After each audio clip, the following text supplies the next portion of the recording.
Agora vem a questão de por que 12, né? Por que 12? Isso aí é fundamental para nós, hoje. A questão da limitação do número. Jesus, de fato, escolheu 12 dos seus discípulos. Não nos é dito em detalhes como ele escolheu cada um deles. Temos, talvez, o relato de como ele chama Mateus, é talvez o mais claro, né? Quando ele chama Pedro, Tiago e João, mas outros como Natanael, Bartolomeu, Filipe aparece lá em João. Nós não temos detalhes da chamada. Ao que parece, Jesus foi da multidão. Quando ele começa a ministrar, uma multidão começa a segui-lo. Há um grupo mais próximo, que é chamado de os discípulos, que chega mais perto dele. E ele então vai já começando a puxar mais para perto de si um certo número. E numa determinada noite, então, um determinado dia, depois de ter passado a noite em oração, ele seleciona 12 que previamente já andavam perto dele e os designa como apóstolos e os constitui num grupo fechado de 12 e lhes dá uma missão. 12 não é uma escolha aleatória. Há duas ocasiões do Novo Testamento em que esse número é explicado. Primeira lá em Mateus 19, 18, quando o Senhor Jesus Cristo, quando Pedro pergunta assim, Senhor, nós deixamos tudo para te seguir. O que é que vai ser de nós? Aí Jesus responde que eles receberão muito mais do que isso e que no reino vindouro eles se assentarão em tronos para julgar as 12 tribos de Israel, dando a ideia de que eles são os cabeças do novo Israel que ele, Jesus, veio formar. Do novo Israel ou então, não formar, mas do Israel que ele veio restaurar. Não é? Que ele veio restaurar. Isso aqui, o termo vai depender da escatologia de cada um, não é? Vai depender da escatologia de cada um. Mas havia um novo Israel em andamento e Jesus antevia que ele seria liderado pelos 12. A segunda passagem está lá em Apocalipse, capítulo 21, quando João descreve a cidade santa e diz que os fundamentos, sobre os 12 fundamentos da cidade, desculpem, estão escritos o nome dos 12 apóstolos do Cordeiro, enquanto que na mesma cidade estão também o nome dos 12 patriarcas. Então, o número 12 foi escolhido porque os apóstolos eles seriam a contraparte dos patriarcas do Israel da Igreja de Deus no Antigo Testamento. 12 patriarcas para o Israel do Antigo Testamento, 12 apóstolos para o Israel, o novo Israel, no Novo Testamento. Então, essa é a razão pela qual é 12 e essa é a razão pela qual é limitado e fechado.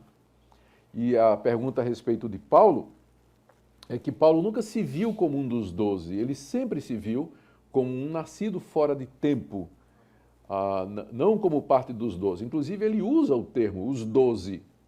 1 Coríntios 15, ele se refere como sendo os 12, aquele grupo que foi escolhido, evidência de que ele não se considerava assim prejudicado de que ele seria o 12º, né? Mas ele via o grupo como um grupo já fechado e há um significado escatológico aí no número dos 12. Quando Jesus escolhe os 12, que seria então a liderança do novo Israel, da igreja, ele lhes dá uma missão. E essa missão dos 12, ela tem duas etapas, antes da ressurreição e depois da ressurreição. Antes da ressurreição, eles são designados para ir às vilas e povoados e anunciar a chegada do reino de Deus. Jesus lhe dá poderes para realizar sinais e prodígios e instruções sobre como eles deveriam se comportar. Não deveriam levar sustento, não deveriam levar roupa extra, deviam viver do que fosse dado e deveria, então, dar de graça aquilo que de graça eles receberam. Não deveriam ser mercenários. Deveriam pronunciar a bênção e a salvação a quem os aceitasse e a sua palavra, mas também a condenação daqueles que rejeitasse a sua palavra a ponto de sacudir o pó das sandálias. Você encontra essa descrição da tarefa deles nos 3 evangelhos, mas particularmente em Mateus 10, quando Jesus os manda em missão.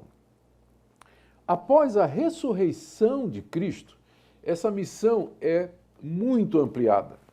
Os 12, então, aqui já o 12º já não era mais Judas, era Matias. A missão deles, que Jesus começa a dar antes da ressurreição, mas consolida depois da ressurreição, a missão dos 12 seria primordialmente de serem testemunhas ao mundo da ressurreição. Eles foram as testemunhas oficiais apontadas por Cristo para testificarem da sua ressurreição ao mundo. A eles coube também o lançamento do fundamento da igreja, que era a interpretação autorizada da pessoa e da obra de Cristo. Os seus escritos seriam o registro desse fundamento, seriam inspirados, autorizados por Deus, revelação do próprio Deus para serem recebidos pela igreja para todos os tempos. Receberam poder para fazer sinais e prodígios extraordinários, como não faziam antes, inclusive, da ressurreição. Receberam poder para conceder o Espírito Santo às pessoas, desta forma demonstrando a chegada do reino de Deus nessa fase do Espírito Santo. E lhes foi dado, então, liderar a igreja nascente em Jerusalém. Eles se tornaram os líderes da igreja em Jerusalém. Essa foi a missão que eles receberam depois da ressurreição de Cristo. A conclusão a que nós chegamos, ao pensarmos na forma como eles foram escolhidos por Cristo, chamados pessoalmente pelo Cristo encarnado. O número de 12, que é um número fechado porque é simbólico e porque tem um significado e um referencial. A missão que eles receberam de testemunhas oculares da ressurreição, de lançar o fundamento da igreja, de produzir escritura, realizar sinais e prodígios extraordinários, conceder o Espírito Santo e liderar a igreja nascente, a conclusão que a gente chega é que é um grupo fechado e que não havia nenhuma pretensão da parte de Cristo de que depois dos 12, à exceção de Paulo, houvesse outros apóstolos, por causa da missão deles, do chamamento deles, do número, a maneira como eles foram chamados, as circunstâncias foram tais que hoje não há condição alguma de aparecer pessoas com o mesmo status ou na mesma condição daqueles 12 a quem Jesus nomeou. Né? Nós já estamos nos 47 do segundo tempo, né? E os apóstolos tiraram o centro do jogo, né? Eles começaram o jogo. Então, aparecer apóstolo hoje seria alguma coisa inconcebível em termos do que o Novo Testamento nos apresenta, do que seria o ministério apostólico ou o ofício dos apóstolos. E é claro, eu tenho que responder agora a respeito da figura do apóstolo Paulo.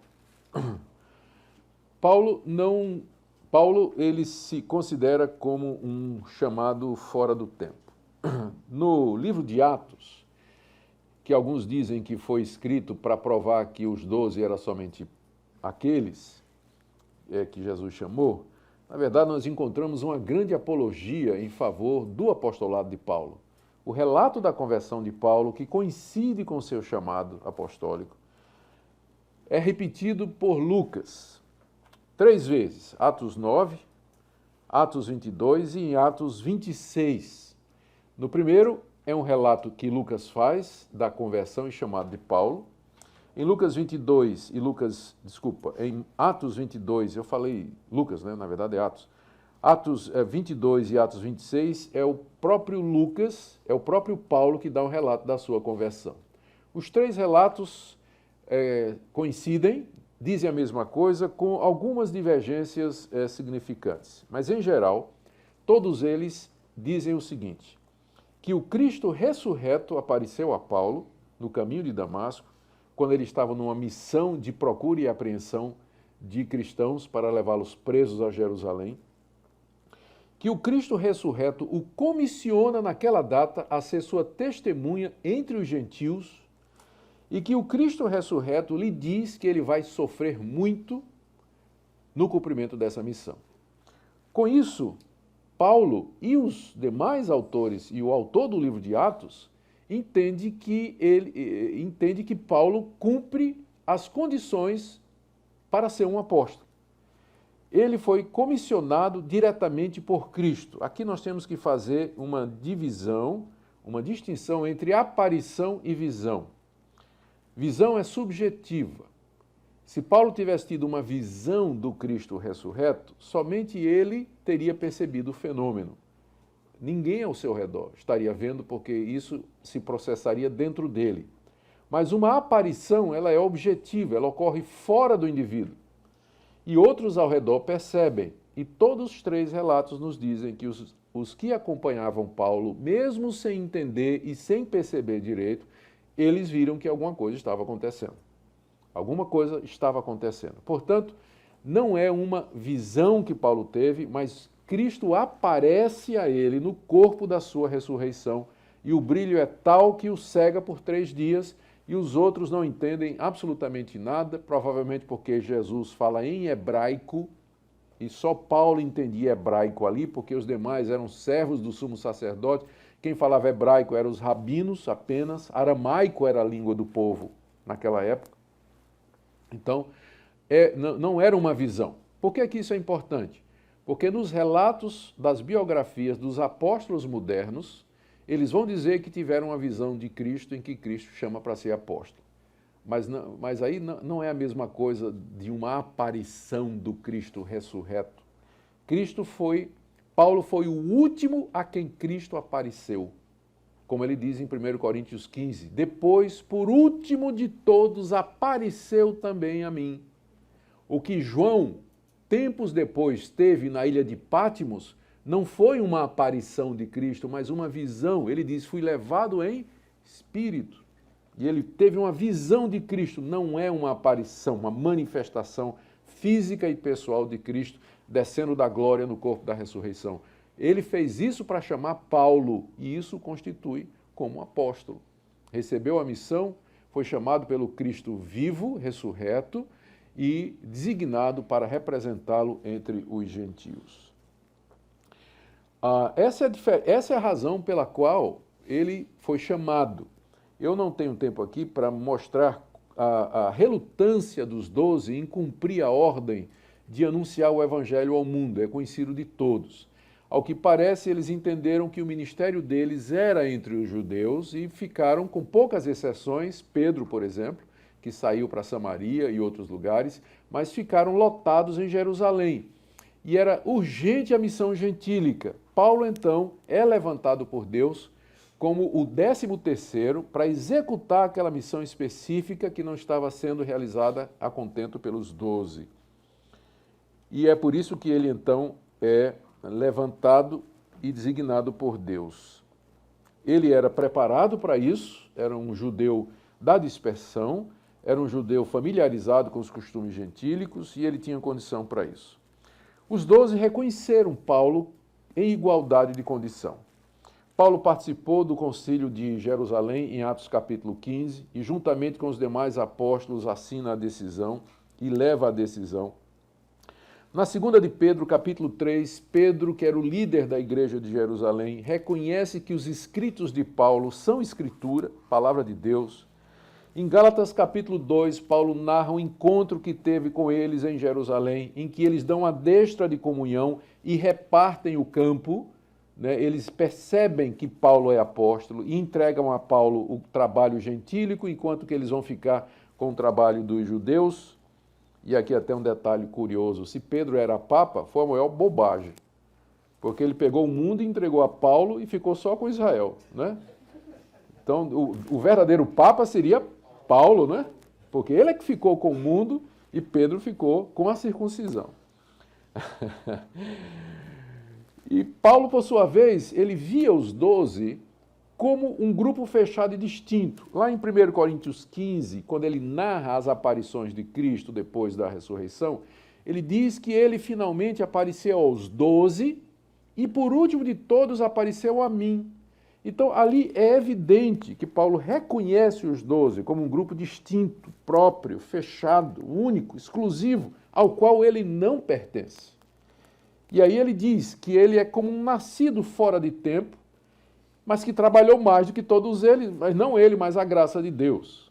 A graça de Deus. Então, 1 Coríntios 15 deixa muito claro, não somente como os 12 viam Paulo, mas como Paulo via os 12. Né? Ele se via no mesmo status, porém entendendo que ele era a exceção que foi levantado como nasceu fora de tempo pelas circunstâncias da necessidade da missão gentílica.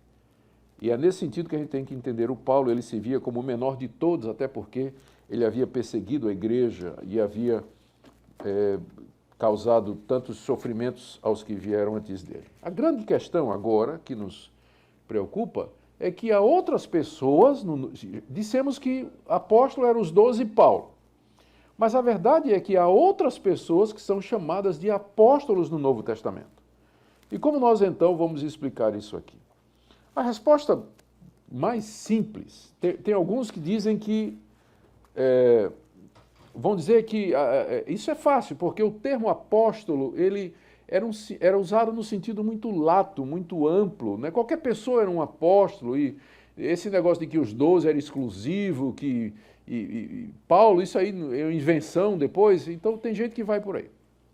Mas eu creio que a resposta está no outro lugar. O termo apóstolo, ele é usado no Novo Testamento em basicamente 3 sentidos. Primeiro, para se referir aos 12, como aquele grupo fechado nomeado por Jesus, com sentido escatológico, que recebeu a missão que nós já descrevemos. Segundo, o termo é usado para o apóstolo Paulo, e é um título que ele usa com frequência quando ele escreve suas cartas. Ele se apresenta em quase todas como Paulo, apóstolo de Jesus Cristo.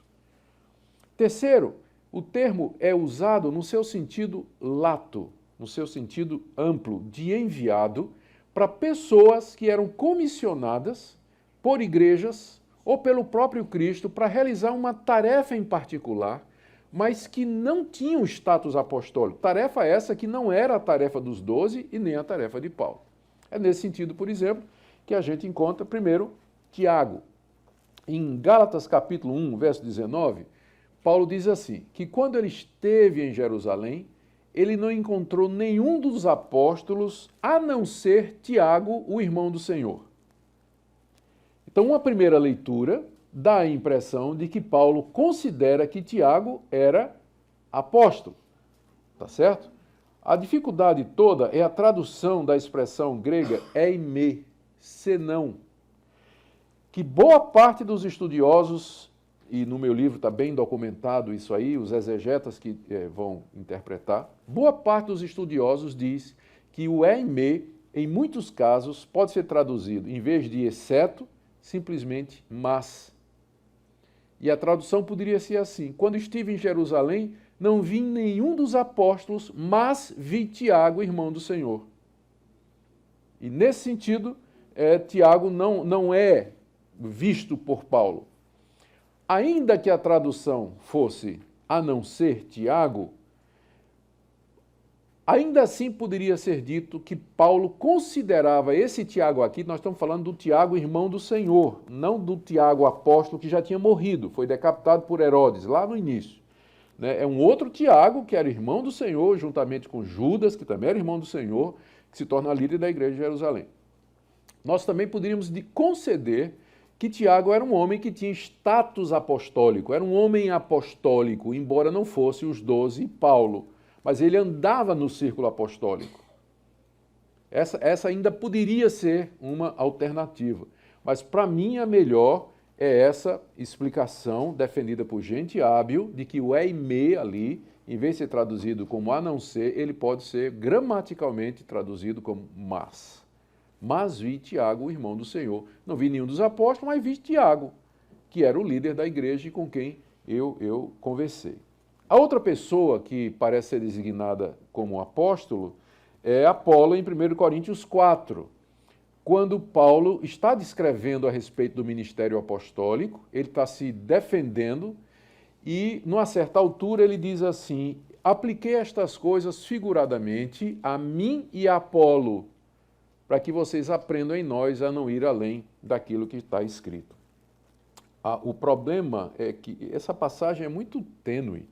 O fato de que Paulo se associa ali, em 1 Coríntios 4, de 1 a 21, com Apolo, não quer dizer que se associa para dizer que Apolo era apóstolo, mas para dizer que tanto ele quanto Apolo, que foram pastores na igreja de Corinto, eles deram exemplo de como um líder deveria proceder. A relação de Apolo com os apóstolos, ela não é clara, em nenhum momento ele é chamado assim. Em 1 Coríntios 9, de 4 a 6, Barnabé parece ser nomeado apóstolo, quando Paulo diz assim, será que eu e Barnabé não temos o direito de comer e levar uma irmã conosco, como os demais apóstolos? E lá em 1 Coríntios, capítulo 14, Lucas chama, 2 vezes ele diz, se refere a Paulo e Barnabé como apóstolos. Lembra do episódio?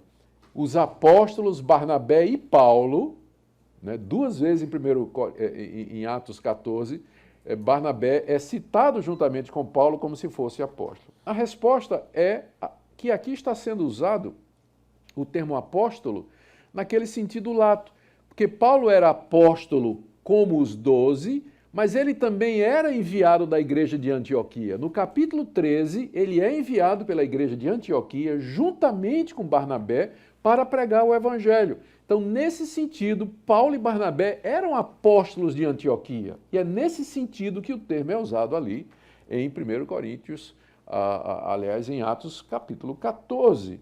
E é nesse sentido também que eu entendo, Paulo chama ele de apóstolo em 1 Coríntios 9.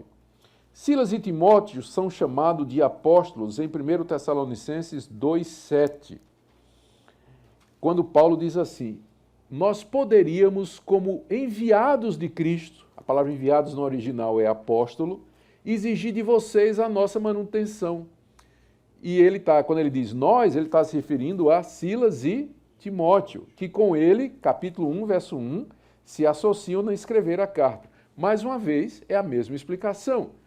Silas, Timóteo e Paulo são chamados de apóstolos ali, não naquele sentido do ofício de apóstolo, mas de enviados para plantar aquela igreja em Tessalônica.